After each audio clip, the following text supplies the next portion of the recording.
ونعوذ بالله من شرور أنفسنا ومن سيئات أعمالنا ونعوذ بالله من شرور أنفسنا ومن سيئات أعمالنا من يهده الله فلا مضل له ومن يضلله فلا هادي له ونشهد أن لا إله إلا الله وحده لا شريك له ونشهد أن سيدنا وسندنا ومولانا محمدا عبده ورسوله صلى الله تعالى عليه وعلى آله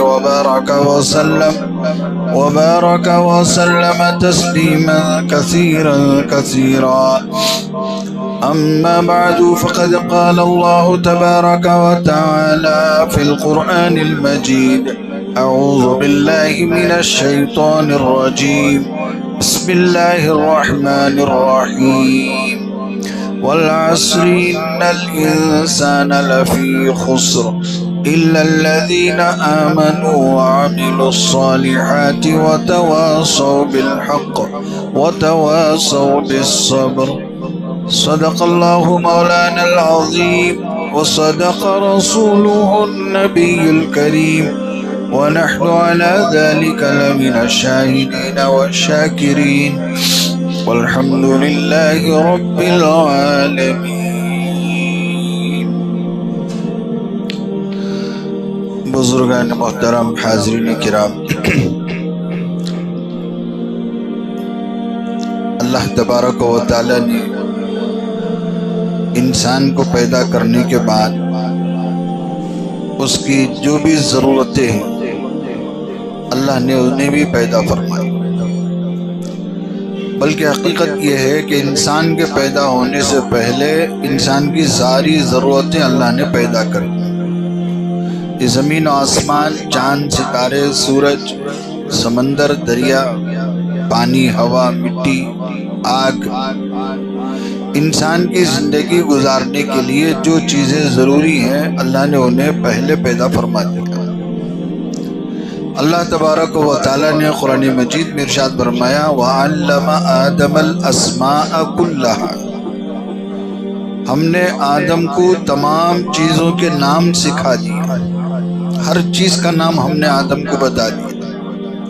تو اس کا صاف مطلب یہی ہے کہ اللہ نے ان تمام چیزوں کو انسان کے پیدا کرنے سے پہلے بنا دیا ہے، اور اللہ تعالیٰ نے انسان کو ان چیزوں کا علم بھی دے دیا، اس لیے کہ صرف چیزوں کے پیدا کرنے سے کوئی فائدہ نہیں ہوگا، چیزوں کا علم بھی ہونا ضروری ہے. اسی لیے اللہ تبارک و تعالیٰ نے حضرت آدم علیہ السلام کو پیدا کرنے کے بعد تمام چیزوں کا علم عطا فرمایا، جو بھی انسان کی ضرورت ہے. قیامت تک آنے والی جتنی چیزیں ہیں تمام چیزوں کا علم اللہ نے حضرت آدم علیہ السلام کو سکھایا.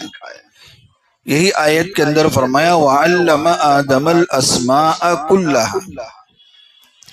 جب فرشتوں کو اللہ نے حکم بتایا کہ ہم انسان کو پیدا کرنے والے ہیں، تو فرشتوں نے یہی سوال کیا تھا کہ یا اللہ آپ اس کو کیوں پیدا کر رہے ہیں؟ وہ زمین میں جائے گا، خون بہائے گا، لڑائی کرے گا، فساد مچائے گا. تو اللہ تبارک و تعالی نے اتنا کہہ دیا اس وقت کہ وہ جو چیز میں جانتا ہوں تم نہیں جانتے.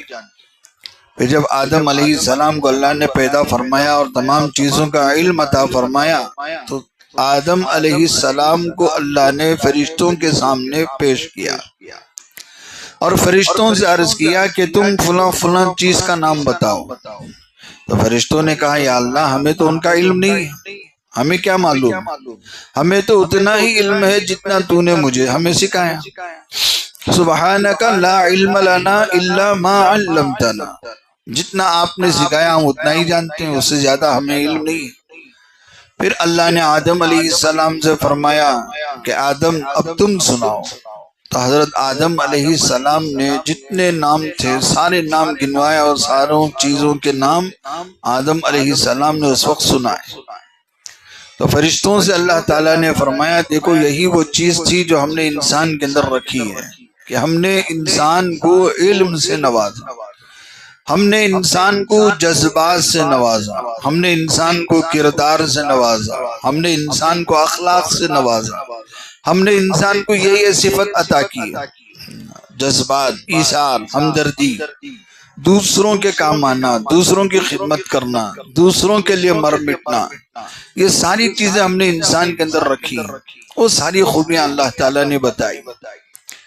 تو عرض کرنے کا منشا یہ ہے کہ اللہ تبارک و تعالیٰ نے انسان کو بعد میں پیدا فرمایا، انسان کی ضرورتیں اللہ نے پہلے پیدا فرمائی، تاکہ انسان کسی بھی چیز کے پانے میں، حاصل کرنے میں کوئی پریشان نہ ہو، اس کو پریشانی لاحق نہ ہو۔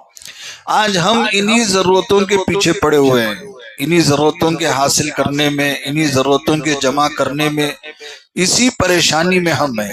آج ہر آدمی پریشان ہے، کیوں؟ اس کی ضرورت پوری نہیں ہو رہی ہے، اس کا کام نہیں ہو رہا ہے، جبکہ اللہ تعالیٰ نے یہ ساری ضرورت کی چیزیں انسان کے لیے ہی پیدا فرمائی ہیں، وہ کسی اور چیز کے لیے نہیں۔ انسان کے کام آنے کے لیے ہی اللہ نے پوری دنیا کو بنایا۔ یہ چاند، ستارے، سورج، زمین، دریا، یہ سب کس کے لیے ہے؟ انسان کے لیے۔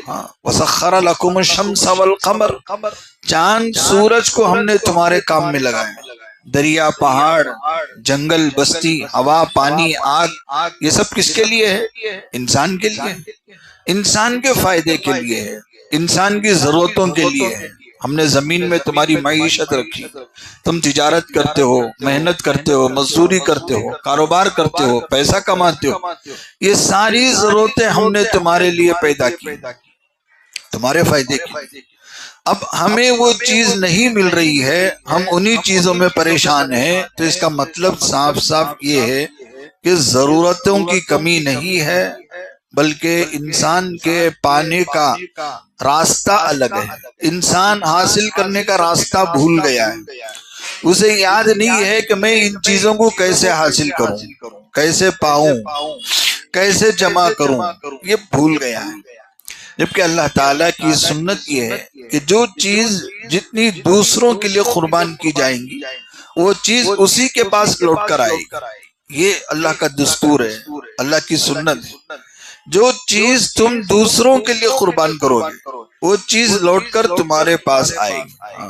اللہ نے قرآن مجید میں فرمایا وَمَا أَنفَقْتُم مِّن شَيْءٍ، کوئی بھی چیز تم خرچ کرتے ہو، قربان کرتے ہو، دوسروں کو دے دیتے ہو، فَهُوَ يُخْلِفُ، وہ لوٹا کر دے دیتا ہے، وہ تمہیں لوٹا دیتا ہے، وہ اپنے پاس نہیں رکھتا ہے۔ ہم سمجھتے ہیں کہ ہم نے دے دیا، اب ہمارے پاس وہ نہیں ہے، بلکہ اللہ کا قانون یہ ہے کہ وہ تمہارے پاس محفوظ ہے۔ فَهُوَ يُخْلِفُ، وہ لوٹا کر دے دیتا ہے، کیا تو دنیا میں لوٹا دیتا ہے یا آخرت میں لوٹاتا ہے، یا کسی اور چیز کے ذریعے سے لوٹا کے دیتا ہے، اس کے بدل سے۔ آپ نے پیسہ خرچ کیا تو ہو سکتا ہے، ممکن ہے کہ اللہ وہ پیسے تمہیں بعینی ہی لوٹا کر دے دے، یا اس کے بدلے میں کوئی اور نعمت دے دے، یا دنیا میں کچھ نہیں دیا تو آخرت میں ضرور ہے، لیکن وہ اپنے پاس نہیں رکھتا۔ وَمَا أَنفَقْتُم مِّن شَيْءٍ فَهُوَ يُخْلِفُ، جو چیز بھی تم اللہ کے لیے خرچ کرتے ہو، اللہ کو دیتے ہو، ایثار کرتے ہو، قربان کرتے ہو، وہ چیز اللہ تمہیں لوٹا کر دے دیتا ہے۔ حدیث میں مشہور قصہ ہے بکری کی سری کا، بارہا ہم نے سنا ہوگا کہ ایک صحابی کے گھر میں بکری کی سری آئی، سرا جسے ہم سرا بولتے ہیں۔ ان صحابی نے سوچا کہ ہمارے سے زیادہ محتاج، بھوکا ہمارا پڑوسی ہے، تو انہوں نے وہ سری بازو گھر میں بھیج دی۔ بازو گھر والے پڑوس نے سوچا کہ ہمارے سے زیادہ بھوکا اس کے بازو والا پڑوس ہے، تو انہیں اس کو بھیج دیا۔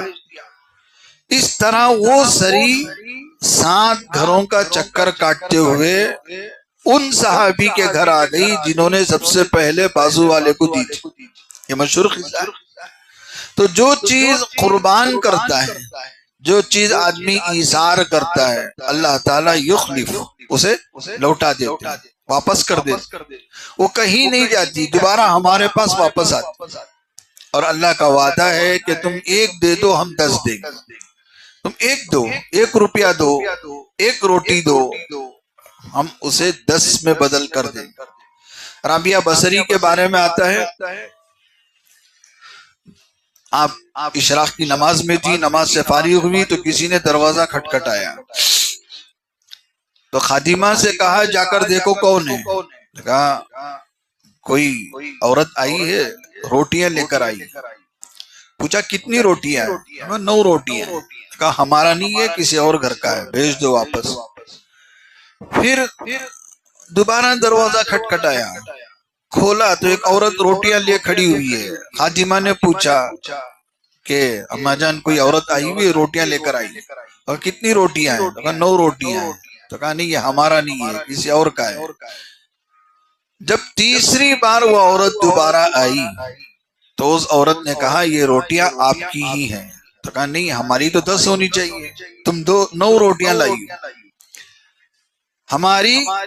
ہمارے حساب کی اللہ کا جو انعام ہے وہ 1 کا 10 ہے، ہم 1 خرچ کرو اللہ 10 دیں گے، اور تم 9 روٹیاں لائی ہو، یہ ہمارا نہیں ہو سکتا۔ اللہ کی عطا پر، اللہ کے وعدوں پر یقین کتنا تھا۔ تو حسن بصری، یہ رابعہ بصری نے رحمت اللہ علیہ کہا کہ یہ ہمارا نہیں ہے۔ تو آخر مجبور ہو کر وہ عورت کہنے لگی صبح سے میں بھوکی تھی، بھوک زیادہ لگی تھی، میں نے 1 روٹی کھا لی ہے، آپ کے تو دروازے پر 10 روٹیاں ہی آئی تھی، 1 روٹی میں نے کھا لی، اس لیے 9 ہے۔ تو پھر کہا ٹھیک ہے لے لو، 9 روٹیاں لے لی۔ اللہ کے وعدوں پر یقین کہ میں نے صبح میں 1 روٹی غریب کو دی تھی، اللہ نے 10 روٹیاں واپس۔ یہ بھروسہ کہ ہم 1 بھی خرچ کریں اللہ واپس کر دیتے، یہ صفت ہے جو کسی اور مخلوق کے اندر نہیں، صرف انسان کے اندر ہے۔ ایثار کرنا، ہمدردی کرنا، درگزر کرنا، اور کچھ اللہ کے راستے میں دینا، خرچ کرنا، یہ صرف انسان کی صفت۔ اور جب تک انسان یہ ضرورتیں قربان کرتا رہے گا، اپنی ضرورتوں کو ایثار کرتا رہے گا، تب تک انسان پریشانی سے دور رہے گا اور اپنی زندگی سے خوش رہے گا، وہ روئے گا نہیں۔ ہم ہمیشہ روتے ہیں، کمائی نہیں ہے، پیسہ نہیں ہے، ضرورتیں پوری نہیں ہو رہی ہیں، ہماری حاجتیں باقی ہیں، کمائی کم ہے، خرچہ زیادہ ہے۔ آج کا زمانہ ہے لاکھوں کمانا چاہیے، ہزاروں میں کچھ نہیں ہوتا، آدمی پریشان ہے۔ لاکھوں کمانے کا زمانہ ہے، ہزاروں میں کچھ نہیں ہوتا، آدمی پریشان۔ ارے بھائی آپ مجھے بتاؤ، لاکھوں چھوڑو، جو کروڑوں کا کما رہا ہے وہ پریشان نہیں ہے؟ وہ بھی پریشان۔ لاکھوں کمانے والا اگر آج کا دور میں جی سکتا ہے تو کروڑوں کمانے والا اور زیادہ اچھا خوشی سے جینا چاہیے، لیکن وہ بھی پریشان۔ جی کتنے کروڑوں کمانے والے دنیا میں ہیں جو دنیا سے خودکشی کر کے چلے گئے، دنیا سے اپنی موت مر کے چلے گئے۔ اس کا مطلب یہ ہے کہ نہ ہزاروں کمانے والا خوش ہے، نہ لاکھوں کمانے والا خوش ہے، نہ کروڑوں کمانے والا خوش ہے۔ خوش تو وہ آدمی ہے جس نے اپنی زندگی میں اپنی ضرورتوں کو دوسروں کے لیے قربان کیا۔ دوسروں کے لیے قربان کر دو، پھر دیکھو خوشی کیسے آئے گی، کیسے پریشانی بھاگے گی، آپ کے گھر کے دروازے پر نہیں آئے گی۔ کیوں؟ آپ کے گھر میں وہ چیز ہے جو لکھپتی کروڑ پتی کے گھر میں بھی نہیں ہے۔ کیا ہے کہ جتنا ہمارے پاس ہے وہ ہم نے دوسرے کو دے دیا، جو کچھ تھا ہمارے پاس ہم نے اپنی طاقت دوسرے کو دے دی، اپنا سرمایہ دوسرے کو دے دیا، بلکہ ہم نے اپنی طاقت سے زیادہ اس کو دے دیا۔ دیکھو حضور اکرم صلی اللہ علیہ وآلہ وسلم کی ایک صفت تھی اجود الناس۔ اجود الناس کا معنی کیا ہے؟ آپ لوگوں میں سب سے زیادہ سخی تھے، سب سے زیادہ سخی، آپ سے بڑا کوئی سخی نہیں تھا۔ اب مجھے بتاؤ اس دور میں حضور اکرم صلی اللہ علیہ وآلہ وسلم زیادہ مالدار تھے یا ابو بکر صدیق رضی اللہ تعالیٰ عنہ زیادہ مالدار تھے؟ کون مالدار تھے؟ ابو بکر صدیق رضی اللہ تعالیٰ عنہ مالدار تھے۔ حضرت عثمان غنی رضی اللہ تعالیٰ عنہ مالدار تھے۔ حضرت عبد الرحمن ابن عوف رضی اللہ تعالیٰ عنہ مالدار تھے۔ ایسے بڑے لمبی فہرست صحابہ کی جو اس زمانے میں مالدار تھے، اس زمانے کے لکھپتی کروڑ پتی تھے۔ اور وہ سارے صحابہ، ابو بکر ہو، عثمان ہو، عمر فاروق ہو، عبد الرحمن بن عوف ہو، جو بھی ہو، حضرت طلحہ ہو، یہ سب اس زمانے کے مالدار صحابہ، انہوں نے اپنا سب کچھ اللہ کے راستے میں قربان کیا۔ حضرت ابو بکر رضی اللہ تعالیٰ عنہ نے سارا مال لگا دیا، عمر فاروق نے بھی، حضرت عثمان غنی نے بھی اپنی دولت جھونک دی رسول اللہ صلی اللہ علیہ وسلم کے قدموں میں۔ لیکن پھر بھی ان سب سے زیادہ سخی کون ہے؟ حضرت رسول اللہ صلی اللہ علیہ وآلہ وسلم۔ اس کا مطلب کیا ہے؟ اس کا مطلب یہ ہے کہ کون کتنا خرچ کر رہا ہے، سوال یہ نہیں ہونا چاہیے، سوال یہ ہے کہ کس کے پاس کتنا ہے، اس میں سے کتنا لگا رہا ہے۔ ایک آدمی لاکھ روپے رکھا ہوا ہے، 10 روپے دے رہا ہے، 100 روپے دے رہا ہے، اور ایک آدمی کے پاس 1000 روپے ہے، وہ 100 روپے دے رہا ہے۔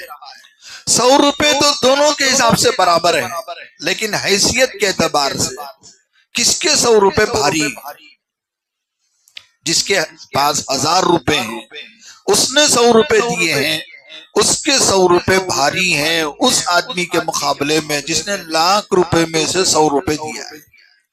دنیا کے حساب میں تو 100 روپے برابر ہیں، لیکن اللہ کے یہاں حساب میں 1000 روپے میں سے 100 روپے لگانے والا بھاری ہے۔ اللہ کے حساب الگ ہے، اور اللہ تبارک و تعالی اسی حساب سے اسے اجر دیں گے۔ تو رسول اللہ صلی اللہ علیہ وآلہ وسلم کی عادت شریفہ تھی کہ آپ کسی بھی سائل کو، کوئی بھی مانگنے والا آتا، اسے خالی ہاتھ نہیں بھیجتے، اسے کچھ نہ کچھ دیتے۔ اور یہ بھی نہیں ہوتا تھا دربار رسالت میں کہ آپ کے پاس 100 روپے ہو مثال کے طور پر، تو اس کو 10 روپے دے دیا، 90 روپے آپ نے اپنے پاس رکھ لیا، ایسا نہیں ہوتا۔ جو بھی ہوتا تھا وہ آنے والے کو اٹھا کے دے دیتے تھے۔ وہ یہ نہیں سوچتے تھے کہ میں نے پورے دے دیے تو میرا کیا ہوگا، میں کہاں سے کھاؤں گا، یہ نہیں سوچتے۔ ان کے پاس جو بھی جتنا بھی ہوتا تھا وہ لے جا کے دے دیتے۔ اگر کوئی مال ایسا آتا جو صدقہ کرنا ہے، لوگوں میں بانٹنا ہے، آپ فوراً ایک نماز سے دوسرے نماز کے وقت آنے سے پہلے اس کو بانٹ کے ختم کر دیں، ختم۔ حضرت عائشہ صدیقہ رضی اللہ تعالیٰ عنہ کے بارے میں آتا ہے، رمضان کا مہینہ ہے یا کوئی اور دوسرا دن تھا، روزے کی حالت میں کہیں سے 1 لاکھ اشرفیاں، کہیں سے مغرب سے پہلے عصر کے وقت وہ 1 لاکھ روپے آئے، مغرب سے پہلے پورے 1 لاکھ روپے غریبوں میں بانٹ دیا، صدقہ کر دیا۔ خادمہ آئی اور کہنے لگی اماں جان گھر میں افطاری کے لیے کچھ بھی نہیں۔ کہا پہلے ذرا یاد دلا دیتی تو تھوڑا رکھ لیتی افطار کے لیے، پہلے کیوں یاد نہیں دلائی؟ یعنی اللہ کے راستے میں خرچ کرنے پر آتی تو اتنا بھی خیال نہیں ہوتا تھا کہ ہمیں شام کو افطاری بھی کرنا ہے، گھر میں کچھ پکانا بھی ہے، اتنا بھی یاد نہیں ہوتا تھا، پورا اللہ کے راستے میں دے دیتی۔ تو وہ یہ تھے سخی کہ وہ بات کا نہیں سوچتے تھے، آیا اللہ کا دیا ہوا تو اللہ کے راستے میں دے دیا، کہ ان کو یقین تھا کہ اللہ اس کو لوٹائے گا، یہاں نہیں تو آخرت۔ تو جب تک انسان یہ صفت اپنائے کہ میں اپنی چیز دوسرے کے لیے قربان کر دوں یا اپنی چیز دوسرے کے لیے دوسرے کو دے دوں، تب تک دیکھو وہ انسان اپنی زندگی میں خوشی دیکھے گا، غم نہیں دیکھے گا۔ آج ہر جگہ لڑائی اسی چیز کی ہے کہ میرا مجھے دے دو، اور مجھے کسی اور کا دینا ہے اس کی کوئی پرواہ نہیں ہے، وہ دیکھ لیں گے بعد میں۔ آدمی دینے کی فکر نہیں کرتا، لینے کی فکر کرتا ہے۔ ہمیشہ یہی ٹینشن ہے، مجھے فلاں کے پاس سے آنا ہے، فلاں کے پاس سے آنا ہے، فلاں کے پاس سے 1000 روپے بھی آنا ہے تو 1000 بار فون کرتے کہ بھئی 1000 روپے آنا ہے، 1000 روپے یاد ہے کہ نہیں، ذرا خالی یاد دلایا سو، خالی ریمائنڈنگ کیا سو۔ اب انہوں جن کو 10,000 دینا ہے، 20,000 دینا ہے، لاکھوں کا دینا ہے، ان سے کیا کہتے ہیں؟ بھئی کہیں بھاگ نہیں جا رہے ہیں، ہمیں کہیں بھاگنا نہیں ہے، یہی ہے، دیں گے انشاءاللہ۔ تو دینے کی بات آتی ہے تو ٹالنا، لینے کی بات آتی ہے تو ہمیشہ اسی بات کی فکر کہ اس کے گردن پہ سوار ہو جاتے ہیں۔ یہ ہے آج کا دور۔ اسی لیے ہر آدمی پریشان. آج پریشانی اسی بات کی ہے. زندگی میں پریشانی نہیں ہو اور خوشی ہو تو یہ چیز اپناؤ کہ میں اپنی چیز دوسرے کے لیے قربان کر دوں. قربان. حضرات صحابہ خوش تھے فقیری میں بھی، حضرات صحابہ خوش تھے تنگستی میں بھی، حضرات صحابہ بھوکے تھے لیکن خوش تھے. حضرات صحابہ ضرورت کے 2 چادریں ہوتی تھی، اس سے بڑھ کر تیسری چادر ان کے پاس نہیں ہے. اور کتنے صحابہ ایسے ہیں جن کے پاس ایک ہی چادر ہوتی تھی، وہ باندھ لیتے تھے، اسی کو اوڑھ لیتے تھے، لیکن خوش تھے اپنی زندگی میں. تنگی اتنی، فاقہ اتنا کہ پانی اور کھجور پہ گزارا ہوتا تھا، گھر میں چولہا نہیں جلتا تھا. سالن پکنے کے لیے، کھانا پکنے کے لیے 3 مہینوں تک گھر میں چولہا نہیں جلتا تھا. نبی کا گھرانہ بھی ایسے گزرا ہے، صرف کھجور اور پانی پہ گزارا ہوتا تھا. لیکن دروازے پر کوئی ضرورت مند آتا تو وہ خالی ہاتھ نہیں جاتا. اپنے پاس ہوتا تو دیتے، نہیں ہوتا تو کسی سے لے کے دیتے. ابھی دے دو، مجھے ضرورت ہے، میں تمہیں بعد میں لوٹاؤں. یہ تھی نبی کی صفت. دراصل یہ انسان کی صفت ہے، اور انسان میں سب سے اعلیٰ اور افضل انبیاء ہوتے ہیں. تو انبیاء کے اندر یہ چیز کمال درجے کی ہوتی ہے، اکمل درجے کی ہوتی ہے. نبی سے کوئی ایسا نہیں ہو سکتا، کوئی ایسا دیکھ بھی نہیں سکتا کہ نبی کے دربار میں کوئی آیا ہو اور خالی ہاتھ گیا ہو. یہ نہیں ہو سکتا. تو حضرات انبیاء اس میں سب سے افضل سید البشر، افضل الرسل حضرت رسول کریم صلی اللہ علیہ وآلہ وسلم سب سے زیادہ سخی تھے. اپنے پاس جو ہوتا تھا وہ اٹھا کے دے دیتے. اور یہ انسان کی صفت اللہ نے انسان کے اندر رکھی ہے. یہ کمالات ہیں جس سے انسان دوسرے مخلوق میں افضل ہوتا ہے. فرشتوں سے بھی افضل ہو جاتا ہے کہ اس کے اندر یہ صفت ہے کہ اپنا سب کچھ دوسرے کے لیے قربان کر دیا. فرشتوں سے افضل ہے. حالانکہ فرشتے مقرب ہیں، گناہ نہیں کرتے. گناہ کیا چیز ہے ان کو معلوم نہیں ہے. وہ گناہ ان کو پتہ ہی نہیں گناہ نیکی کیا چیز ہے. بس ان کا کام ہے اللہ کی تسبیح کرنا، اللہ کی حمد کرنا، اللہ کے حکم کا انتظار کرنا، اللہ کا حکم آیا فوراً کرنا. ان کا اتنا ہی کام ہے. ان کو غصے سے، ان کو پیار سے، ان کو محبت سے، ان کو جھگڑے سے، ان کو کینہ حسد سے کوئی لینا دینا نہیں ہے. ان کے اندر وہ جذبات نہیں ہے. نہ ان کو بھوک لگتی ہے، نہ ان کو پیاس لگتی ہے، نہ ان کو کوئی چیز ہے دنیا کی. ان کا کام ہے اللہ کے حکم کا انتظار کرنا. یفعلون ما یؤمرون، اللہ جو حکم دیتے ہیں وہ کرتے ہیں. کیوں اللہ ایسا حکم کیوں دیا، اللہ نے ایسا آرڈر کیوں دیا، وہ سب نہیں ان کے پاس. اللہ نے حکم دیا، کرنا ان کا کام ہے. بالکل یوں ہی سمجھو جیسے ایک روبوٹ ہے، بس اس کا کام ہے کہ اس کو ایک فنکشن ڈال دیا، یہ کرو وہ کرو، وہ اتنا ہی کرے گا، وہ سوال نہیں کرے گا. فرشتوں کا بھی یہی کام ہے، وہ اللہ سے سوال نہیں کرتے. اللہ کا حکم کرو تو کرنا ہے. اس فرشتے سے بھی افضل ہے بشر. بشر یعنی میں اور آپ، قیامت تک آنے والا ہر انسان اس فرشتے سے بھی افضل ہے. جنات سے بھی افضل ہے. اللہ نے جنات کو طاقت دی ہے، اللہ نے جنات کو کچھ اختیارات دیے ہیں، لیکن پھر بھی افضل انسان ہے. پھر بھی بشر اشرف، اللہ کے یہاں مقرب انسان ہے. کیوں؟ یہ صفات انسان کے اندر ہیں جو جنات میں نہیں ہے، جو فرشتوں میں نہیں ہے. وہ ہے ایثار کرنا، ہمدردی کرنا، دوسروں کے لیے ترس کھانا، دوسروں کا درد اٹھانا، دوسروں کے کام آنا. یہ کسی اور کے اندر نہیں ہے، صرف انسان کے اندر ہے. اور بھی دیگر جاندار ہیں دنیا میں، گائے بھینس ہے، بیل بکری ہے، ان کے اندر بھی فیلنگ ہوتی ہے، ان کے اندر بھی جذبات ہوتے ہیں. لیکن جو صفت اعلیٰ درجے کی، کمال درجے کے علم کے ساتھ انسان کے اندر ہے، دوسرے مخلوق کے اندر نہیں ہے. دوسرے مخلوق کے اندر نہیں ہے. تو اللہ تعالیٰ نے انسان کو وہ افضلیت عطا فرمائی. یہ فرمایا وَلَقَدْ كَرَّمْنَا بَنِي آدَمَ وَحَمَلْنَاهُمْ فِي الْبَرِّ وَالْبَحْرِ وَرَزَقْنَاهُمْ مِنَ الطَّيِّبَاتِ وَفَضَّلْنَاهُمْ عَلَى كَثِيرٍ مِّمَّنْ خَلَقْنَا تَفْضِيلًا. جتنے مخلوقات ہم نے پیدا کیے ہیں تمام مخلوقات میں ہم نے فضیلت انسان کو عطا کی ہے، بشر کو عطا کی ہے۔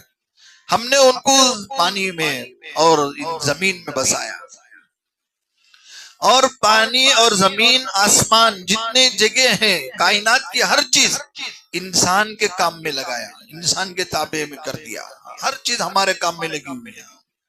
شیخ سعدی کہتے ہیں چاند ہو، سورج ہو، ستارے ہو، ہوا ہو، پانی ہو، آگ، سب تیرے کام میں لگے ہوئے، سب تیرے کام میں لگے ہوئے۔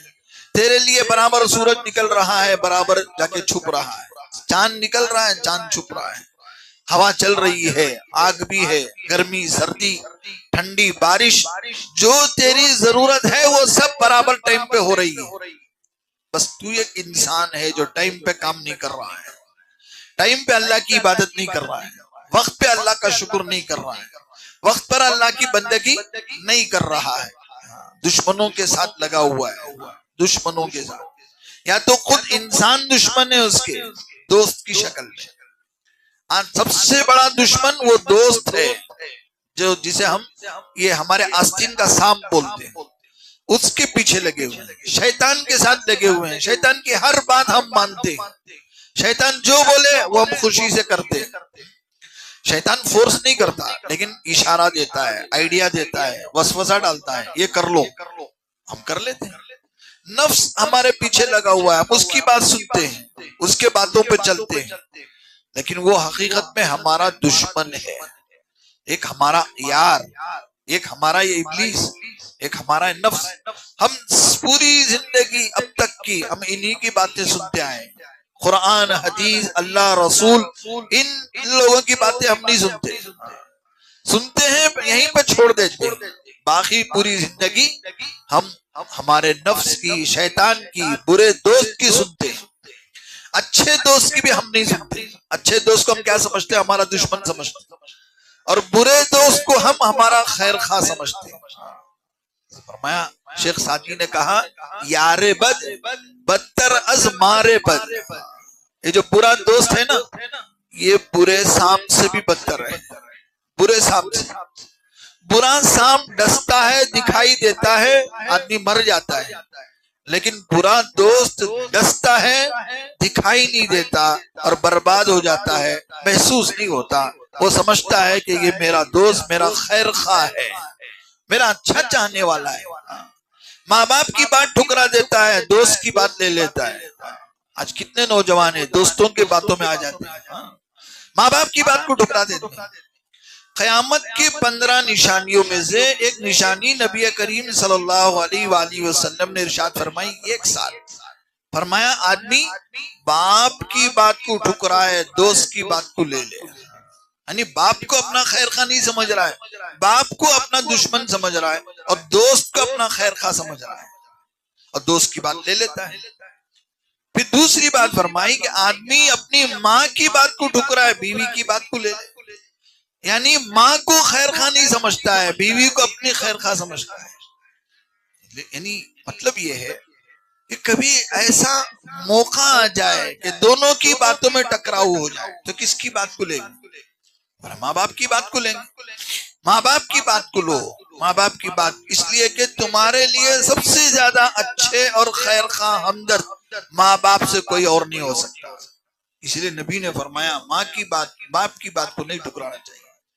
اگر باپ نے کہا کہ سب کچھ چھوڑ دے تو چھوڑ دو، کیوں؟ باپ سے بڑا خیر خواہ کوئی نہیں ہو سکتا دنیا میں۔ لیکن ہم باپ کی بات کو نہیں مانتے، باپ کے بارے میں ہم سمجھتے ہیں کہ وہ ہمیں روکتے ہیں، رکاوٹ ڈالتے ہیں، ہمیں کسی کام میں آگے آنے نہیں دیتے، کسی کام میں آگے بڑھنے نہیں دیتے، ہمیشہ ٹانگ کھینچتے ہیں، ہمیں وہ لگتا ہے۔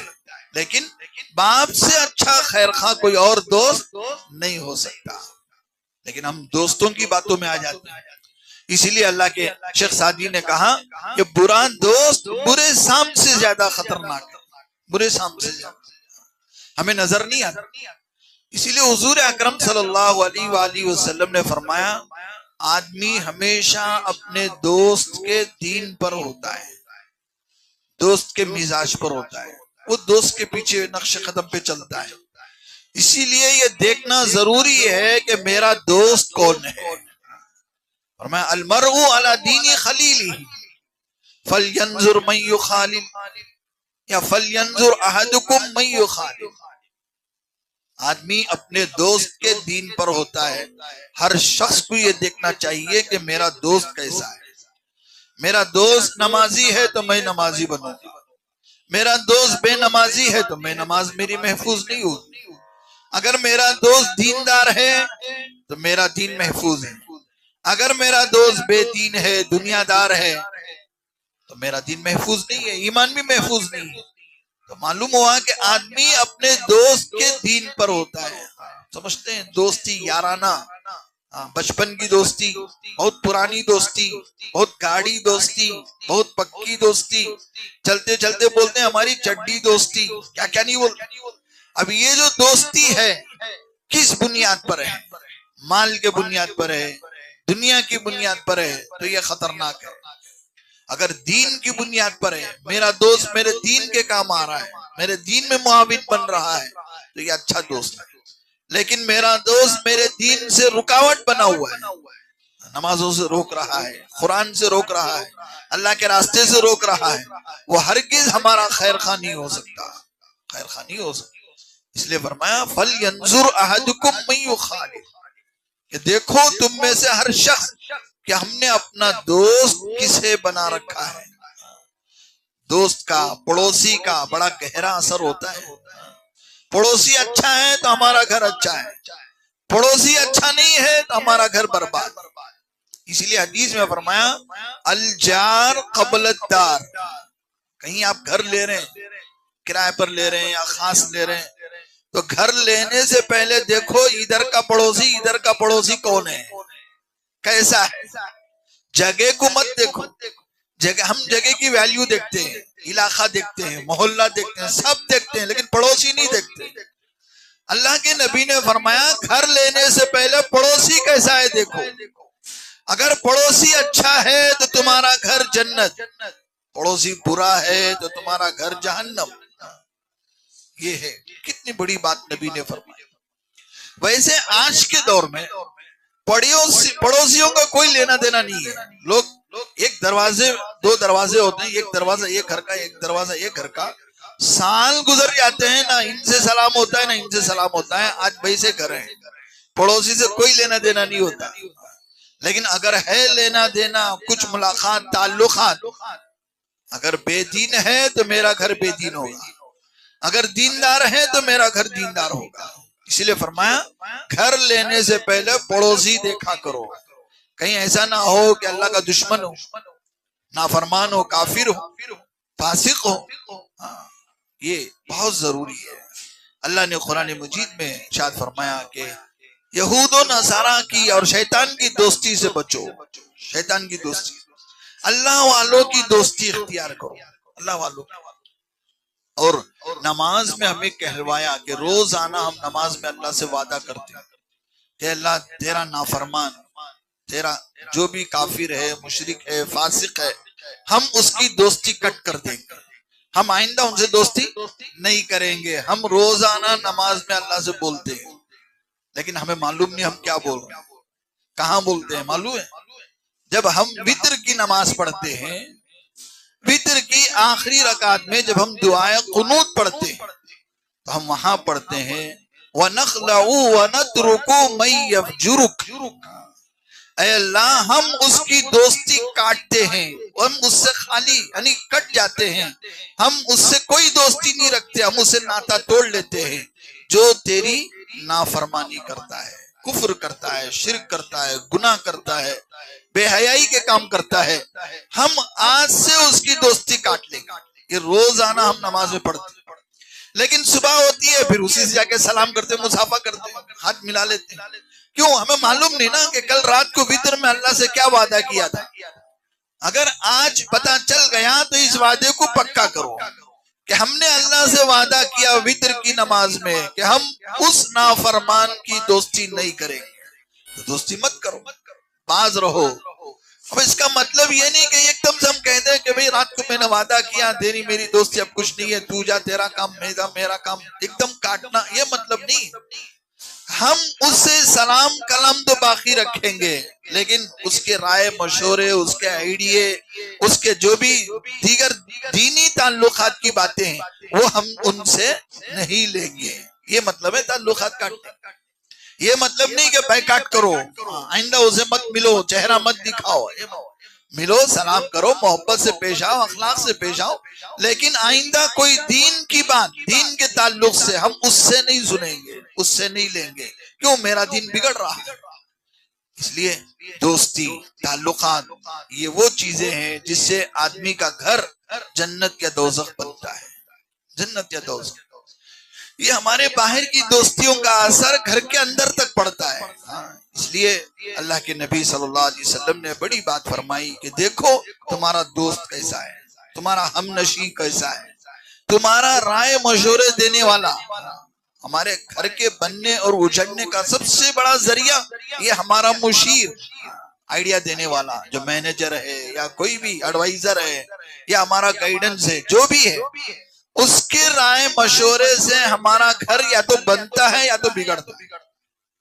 اس کی اچھی مثال حضرت علی رضی اللہ تعالیٰ عنہ کے زمانے میں جب لڑائیاں شروع ہوئی، جنگیں شروع ہوئی، تو کسی وزیر نے سوال کر لیا بڑے معصومیت سے کہ حضرت، جب ابو بکر رضی اللہ عنہ کا زمانہ تھا، عمر فاروق کا زمانہ تھا، عثمان غنی کا زمانہ بھی تھا، اس میں اتنے فتنے نہیں تھے، اب آپ کا زمانہ آیا، اتنے فتنے، اتنے لڑائیاں، اتنے جھگڑے، تو بہت بڑی بات حضرت علی رضی اللہ تعالیٰ عنہ نے فرمایا جب حضرت ابو بکر کا زمانہ تھا، عمر فاروق کا زمانہ تھا، عثمان غنی کا زمانہ تھا، اس وقت وزیر اور مشیر ہم لوگ تھے، رائے دینے والے، مشورہ دینے والے ہم جیسے لوگ۔ اب جب ہمارا زمانہ آیا نا، مشیر تمہارے جیسے لوگ ہیں، تم جیسے لوگ، اسی لیے کیا ہو رہا ہے؟ لڑائی جھگڑے ہو رہے ہیں، پریشانیاں ہو رہی ہیں، فساد ہو رہا ہے، خون خرابہ ہو رہا ہے۔ وہ آدمی منہ چپ کر چلا گیا، خامخواہ پوچھ کے ذلیل ہوا۔ تو یہ ہے کہ ہمارا رائے دینے والا، ہمارا ایڈوائزر اگر دیندار ہے تو ہمارا گھر دیندار بنے گا، ہمارا ایڈوائزر برا ہے، بے دین ہے، دنیا دار ہے، مکار، چور ہے، ڈاکو ہے، تو ہمارا گھر برباد ہوگا، ہمارا خسارہ ہوگا۔ اس لیے یہ ساری چیزیں حکمت کی باتیں ہیں کہ ہمیں تلاش کرنا چاہیے کہ ہم کن لوگوں سے ملنا جلنا کر رہے ہیں، کن لوگوں کے ساتھ اٹھنا بیٹھنا کر رہے ہیں۔ ایک تعلق صحبت ہے نبی کی، اگر نبی کی صحبت مل گئی، ایک چرواہا، ایک حبشی صحابی کے درجے تک پہنچ سکتا ہے۔ ایک چرواہا، ایک حبشی، ایک وحشی آدمی کہاں تک پہنچ سکتا ہے؟ صحابی تک پہنچ سکتا ہے جب اسے نبی کی صحبت ملتی ہے۔ اور جب کسی صحابی کی صحبت ملتی ہے، وہ امام کا درجہ پا سکتا ہے، وہ لوگوں کا رہنما کا رتبہ پا سکتا ہے، تابعی کا رتبہ پا سکتا ہے۔ اور کسی امام کی صحبت، کسی عالم کی صحبت، کسی ولی کی صحبت اسے ملتی ہے تو وہ بھی ولی کامل بن سکتا ہے، مرید بن سکتا ہے، ولی بن سکتا ہے، جی خلافت اسے مل سکتی ہے، نیابت اسے مل سکتی ہے، اور دین کی خدمت کا موقع اسے مل سکتا ہے۔ اگر خدا نہ کرے شیطان سے دوستی ہو گئی، یا کسی مکار سے، چور سے، ڈاکو سے دوستی ہو گئی، یا کسی یہودی، کسی عیسائی، یا کسی اور اللہ کے نافرمان مشرک سے دوستی ہو گئی، تو وہ اتنا ذلیل ہوتا ہے، اللہ پاک اسے منافقین کے درجے میں لے جا کے رکھ دیتا ہے۔ یہ منافق ہے۔ اللہ نے قرآن مجید میں سب سے زیادہ ڈانٹ، سب سے زیادہ مذمت، سب سے زیادہ برائی کسی کی ہے تو منافق کی ہے۔ مشرک بھی اتنا برا نہیں، کافر بھی اتنا برا نہیں، کوئی یہودی عیسائی اتنا برا نہیں جتنا برا منافق ہوتا ہے۔ منافق کیا کرتا ہے؟ ایمان ظاہر کرتا ہے لیکن اندر کفر ہوتا ہے، اسے منافق کہتے ہیں۔ یعنی کافروں سے دوستی، کافروں سے یارانہ، یہاں مسلمانوں میں آ کے بولتے ہیں نہیں ہم تو آپ کے ہیں، یہ کس کا کام ہے؟ منافق کا کام ہے۔ اسی لیے یہ سب سے بڑا ذلت والا درجہ ہے، نچلا درجہ۔ اللہ ہر مسلمان کی حفاظت فرمائے۔ ہم پکے ایمان والے بنے، سچوں سے دوستی کریں، اچھوں سے ہماری صحبت اختیار کریں، تو انشاءاللہ ہماری دنیا بھی محفوظ ہوگی، دین بھی محفوظ ہوگا، ہمارے گھر میں سکون ہوگا اور خوشی ہوگی۔ کہ وہ صفات ہیں جو ہمارے اندر ہونی چاہیے تھی لیکن وہ ہمارے اندر ابھی تک نہیں آئی۔ اس لیے اپنی زندگی کا محاسبہ کرو، جائزہ لو کہ یہ کتنی اچھی اچھی باتیں تھی جو آج تک ہماری زندگی میں نہیں آئی، تو آنا ہے تو کیا کرنا ہے؟ اللہ والوں کی صحبت اختیار کرو۔ ہم نماز میں دعا تو کرتے ہیں، یا اللہ نیک لوگوں کا راستہ دکھا، سیدھا راستہ دکھا، لیکن ہم نیک لوگوں کے ساتھ ملنا نہیں کرتے، نیک لوگوں کے ساتھ اٹھنا بیٹھنا نہیں کرتے، نیک لوگوں کی مجلسوں میں جایا نہیں کرتے۔ پھر سیدھا راستہ کون بتائے؟ گوگل تھوڑی بتائے، کون بتائے گا؟ جنت کا راستہ جنت میں جانے والے بتائیں گے، جنت کا راستہ جنتی لوگ بتائیں گے، جنت کا راستہ اللہ والے بتائیں گے۔